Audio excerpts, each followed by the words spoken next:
بسم الله الرحمن الرحیم. مونږ که تاسو خیال وکړئ کمپیوټر فنډامنټل یا د سیکنډ ایئر کمپیوټر ساينس کورس سٹارټ کړی و. هغه کې که خیال وکړئ مونږ د کمپیوټر د سافټویر مختلف قسم کیټګریز وویلې. پس د فیډبیک اخیستو نه مونږ ته اندازه ولګېده چې بدقسمتۍ نه د تاسو چې کوم بیس دی یا بیک ګراوند دی دا کمزوری دی، نو مجبوراً حالانکه زه خو تلم اپریټنګ سیسټم چپټر له ما وایي چې تاسو ته به اپریټنګ سیسټم وکړم. زه کوشش کوم چې زه تاسو ته چې څومره مطلب زر پاسبل وي چې زه تاسو ته په هارډویر باندې مطلب څه نه څه پوهه ډیټیل سره انفارمیشن درکړم. دغه آوټلاین د دغه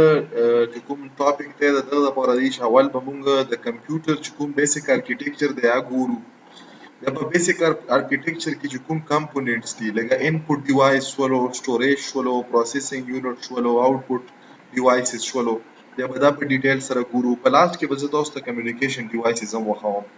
زه راسم بیسیک ارکیټیکچر ته. ګوره مونږ سره کمپیوټر بیسیکلی دا بیسډ کیږي په مختلف کمپوننټ باندې، او دا مختلف چې کوم کمپوننټ دي دا سره په خپل منځ کې انټرلینکس دي په مختلف قسم ارکیټیکچر باندې چې هغه ته مونږ مختلف ارکیټیکچر دي. فار ایگزامپل 32 بیټس ارکیټیکچر، 16 بیٹ ارکیټیکچر، 64 بیٹ ارکیټیکچر. بیا په ډیټیل سره خبره ده، خو بهرحال مطلب دغه کنیکټیویټي شته چې په پر بیٹ به مونږ سره په یو ټایم کې په مطلب څومره بیٹ په پر سیکنډ کې په مدربورډ باندې پروسس کیږي یا به د انپوټ سورس نه پروسیسینګ له درومي. نو مونږ سره د بیسیک چې کوم ارکیټیکچر دی د کمپیوټر والا باغ کې مونږ سره یو انپوټ یونټ دی. انپوټ یونټ مونږ سره چې وکړي په دغه باندې مونږ سره ډیټا انپوټ شي. دا ډیټا چې کومه انپوټ شي دا مونږ سره ویر کړل شي پرایمري چې کومه میموري وي. پرایمري میموري کې که مثال پروسیسینګ ورته ریکوایرډ وي نو دا یې سی پی او له ویر کړي. مطلب دا چې دا ډیټا چې کومه د انپوټ سورس نه پرایمري سټوریج له پرایمري سټوریج به زه تاسو ته په ډیټیل سره کوم چې پرایمري سټوریج مونږ سره چی ته یي. که دا ډیټا یې مونږ سره ریکوایرډ وي چې دا ډیټا یې مونږ سره چی شي پروسیسینګ په وشي نو دا مونږ سی پی او له کنټرول یونټ له ویر کو. مطلب دا انټرچینج شي د چی شي نه د پرایمري سټوریج نه مونږ سره کنټرول یونټ له کنټرول یونټ کې مونږ سره بیا انټرنل کمپیوټر میموري چې هغه انټرنل میموري ته مونږ څه یو کیشه میموري یو. دا نورمالي لیول 2 کیشه له ویر کی. لیول 2 کیشه بیا لیول 1 له ویر کی. لیول 1 نه بیا رجسټر او رجسټر کې بیا په ارثمټیک یونټ ال یو په سی یو کې په اپریشن وشي. که فار ایگزامپل دا نه انفارمیشن وي او دا ډایرکټ ډسپلی کېدل غواړي نو د کنټرول یونټ نه د سیګنل په تھرو باندې دا ډایرکټ شي کوم ځای ته دا پرایمري میموري نه. که مثال دا ډیټا زیاته وي نو پرایمري میموري او پرایمري میموري نه په کنټرول سیګنل سره دا ډیټا چې وشي آوټپوټ یونټ له لاړه شي. او که پرمننټلی سټوریج غواړي نو د موږ سره سیکنډري سټوریج له پرایمري میموري نه ملاو شي سره د انسترکشن. په انسترکشن کې ګوره موږ سره کله چې ډیټا انپوټ شي د دغه ډیټا سره انسترکشن وي. کله چې دا ډیټا موږ سره په پرایمري میموري نه سی پی او ته کېږي دغه لپاره هم انسترکشن وي. نه صرف د ډیټا فلو دپاره چې کوم پات دي دا وي بلکې انسترکشن دپاره خپل پات دي چې مخکې انسترکشن کوي فلو کې. بیا چې کله پروسس شي د پروسس نه بعد چې کله دا موږ سره آوټپوټ یونټ له درومي د دغه لپاره خپل د ډیټا د وړو خپل پات دی او د انسترکشن د وړو خپل پات دی. نو دا موږ سره اصل کې یو ورکینګ کمپیوټر چې کوم وي دا موږ سره په انپوټ یونټ، په سټوریج، په آوټپوټ یونټ او په پروسیسینګ دا څلورې موږ سره چې دي هغه بیسیک کمپوننټ دي چې دغه موږ سره یو کمپیوټر جوړ شوی. خو بیا موږ سره مختلف قسم ارکیټیکچرز دي. مخکې موږ سره وان نیومن په نامه باندې یو ارکیټیکچر دی چې دا 1945 کې دغه شی کړی و. دغه یو ارکیټیکچر ډیفاین کړلو د کمپیوټر دپاره. اصل کې په دغه کې به سټور پروګرام و. دا سټور پروګرام به موږ سره شی کېدلو. په دغه کمپیوټر کې به مختلف قسم پروسیسینګ کړل. دا موږ سره داسې موږ ویلی شو چې دا یو فکس کمپیوټر و، فکس پروګرام کمپیوټر و. په دغه ماډل کې سی پی او دا اصل کې جوړه شوې وه د څه شي نه د ای ال یو نه، د رجسټر نه، د سی یو نه او د سره سره چې کومې موږ سره پروګرام کاونټر دی دا مې اصل کې د رجسټر یو ټایپ دی. دا کمبینیشن دا نه موږ سره سی پی او جوړه شوې وه. پروسیسینګ یونټ دا جوړ شوی و. د کنټرول یونټ چې موږ ورته سی یو وایو، د ارثمټیک اینډ لاجیک یونټ چې کوم ته موږ ال یو وایو ورسره رجسټر. مطلب دا چې په دغه کې به صرف او صرف انپوټ و او د انپوټ په موږ سره آوټپوټ ډیوایس د څه شی ورکالو پروسیسینګ مو وشو او دغه څه انټرنل میموري چې کومې موږ سره کیش وه نو دا که تاسو خیال وکړو په دغه کې د سټوریج کیپیبلیټي نه وه نو داسې قسمه چې کوم سیسټم انیشلی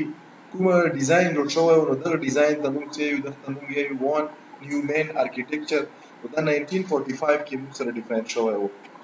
بیا موږ وایو چې موږ سره انپوټ ډیوایس ګوره موږ سره اول خو دا چې انپوټ دا ورډ انپوټ هر هغه ډیوایس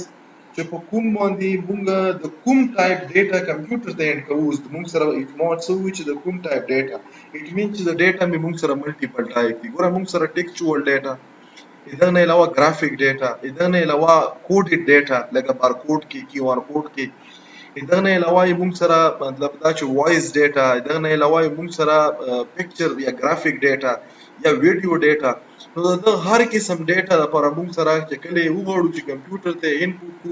د هغه سپیسیفیک ټایپ انپوټ ډیوایس په استعمالېږي موږ سره وایډ رینج دی د کمپیوټر د انپوټ ډیوایس په بیا کیټګرایزیشن د انپوټ ډیوایس دوه قسمه شوی یو ته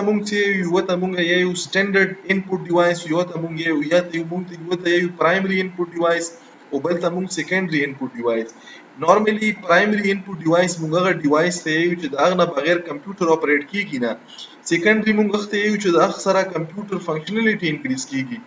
اوس په دلته چې کوم وایډ رینج ډیوایسز دي تصویرونو کې بن تاسو ته ګرافیکلی ښکاري لکه کیبورډ شو ماوس شولو جوایسټیک شولو دغه نه علاوه پن ټیپ شولو دغه نه علاوه بارکوډ ریډر شولو بایومټریک اټینډنس ماشین شولو یا دغه نه علاوه اډیو کنورسیشن چې مختلف قسم ډیوایس دي بارکوډ ریډر شولو بزنس کارت ریډر چې په ملټي چې کوم موږ سره د سوپر سٹور دا وی لکه کبیر ایچ بی کې شولو په دغه کې دا استعمالېږي کیو آر کوډ ریډر موږ سره په مختلف پروډکټ باندې کیو آر کوډ لګیدل یا بارکوډ لګیدل یغه د پوره موږ سره ریډر دا یو انپوټ ډیوایس ته یا ډیجیټل کیمرا ویب کیم په تور باندې استعمالېدای شي دا سیمه موږ سره د ویډیو د ګرافیک ریکارډینګ لپاره چې موږ بیا کمپیوټر لوي کو دا نه علاوه لایټ پین موږ سره په چشي کې استعمالېږي په ټچ سکرین کې استعمالېږي دا نه علاوه موږ سره په ګرافیک ټیپ کې استعمالېږي دا نه علاوه ایم آر آی چې کوم ته موږ میډیکل ایمیجنګ میډیکل ریزونانس ایمیجنګ چې کوم ټولز د ایم آر آی هم موږ سره چې دا یو انپوټ ډیوایس دی دا نه علاوه مایکروفون چې موږ په شی په وایس فارم کې انپوټ ډیټا ورکړای شو نو دا موږ سره چې کې راځي په کیټګرایزیشن کې د انپوټ راځي امید ده چې دا زه په چې دا کوم لګ ډیر ډیټیل موږ وایو چې دا تاسو ته کلیر وي دا نور چې کوم کمپوننټ دي ویډیو ډیر نه شو غټلای دا په نیکسټ یو کو هغه ملګری چې ما په کوم پلیټ فارم هم ګوري کایندلی تاسو دا ویډیو ریپوسټ کوو شیر کوو چې ډیرو خلکو ته فائدہ ورسیږي ټیک ټاک ملګری فیسبوک ملګری یا یوټیوب ملګری کایندلی که تاسو ته څه کوېسچن وي کوم ځای کې تاسو ته ابزرویشن وي یا څه نور ډیټیل غواړو نو کمنټ په شکل کې تاسو ویلای شو یا مثال چاته کوم کنټینټ پکور وي یا کوم کنټینټ مطابق څه انفارمیشن ورته پکور یا ویډیو ورته پکوري نو کایندلی دا مطلب تاسو په کمنټ سیکشن کې دا تاسو خپل کمنټ کې پوښتنه کړئ شو او بل دا ویډیو چې څومره ډیرو خلکو ته تاسو ورسو ډیرو خلکو فائدہ به پوشي ځکه چې خلکو ډیرو ریکارډینګونه کړي خو کنټینټ کوالټي ول نه وي مطلب لږ کنټینټ یا په دغه ایمیج کې تاسو وګورئ څومره ډیر د انپوټ ډیوایس ریلیټډ انفارمیشن موږ په یو سنگل سلایډ کې راوستلی نو دا ډیر مهنت غواړي دا نه بعد تیاریږي نو کایندلی تاسو د شی کوو بار ریپوسټ کوو شیر کوو او کمنټ وکړو چې دا مطلب شي وایرل شي خلکو ته ډیره فائدہ ورسیږي جزاک الله خیر